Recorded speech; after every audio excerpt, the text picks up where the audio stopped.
Mi nombre es Óscar López Pulecio y he escrito para Las Dos Orillas una nota que se titula "Ni las plazas públicas ni las redes sociales son la voz del pueblo". Es un sofisma creer que las redes sociales han reemplazado a las plazas públicas en la política. Llenar las plazas públicas ha sido siempre labor de romanos. No son muchos los marchantes desinteresados atraídos por la voz o el lenguaje del líder. Una de las más viejas tradiciones políticas en Colombia es el montaje con buses, refrigerios y ayuda bien financiada de dirigentes de barrios y municipios para llenar una plaza importante. Antes de la televisión y las redes sociales, ese era quizás el rubro más importante del presupuesto de cualquier campaña. Todo eso se hacía para tener la foto de una plaza llena en los periódicos, aunque fuera resultado de un ángulo afortunado. Las posibilidades de triunfo de un candidato presidencial dependían del manejo mediático de esas manifestaciones. Los fotógrafos de la oposición llegaban temprano cuando había poca gente, los de la campaña convocante mostraban al candidato rodeado de multitudes, pues en esos oficios todo es cuestión de perspectiva. Es una costumbre que se resiste a morir, sobre todo si el candidato se presenta como el intérprete de la clase popular.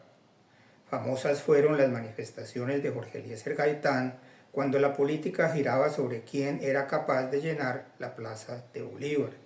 Y aún se recuerda la manifestación del general Gustavo Rojas Pinilla como candidato a la presidencia cuando llenó la plaza de Villa de Leyva, que se supone es la más grande del país.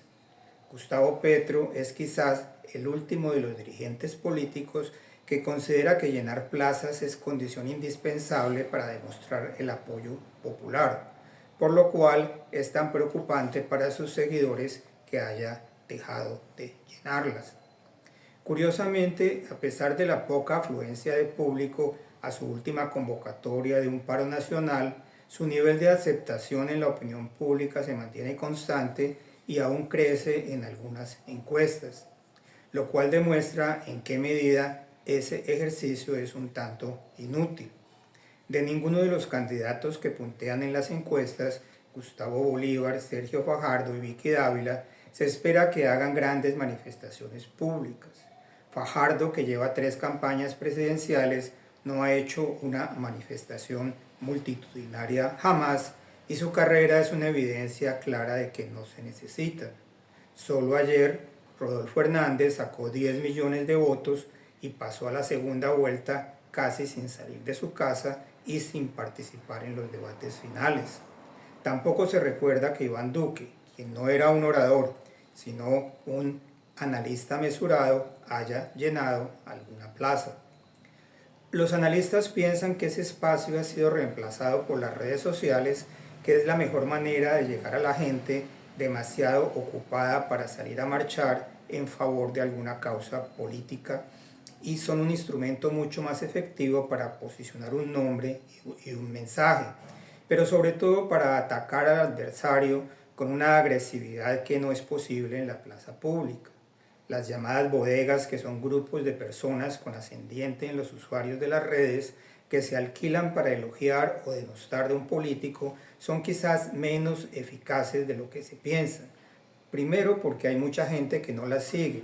Segundo, porque sus usuarios no son necesariamente los eventuales votantes. Y tercero, porque la decisión de por quién se vota depende mucho de factores emocionales y el porcentaje siempre pequeño que decide la elección lo hace muy poco antes del día electoral y aún ese día.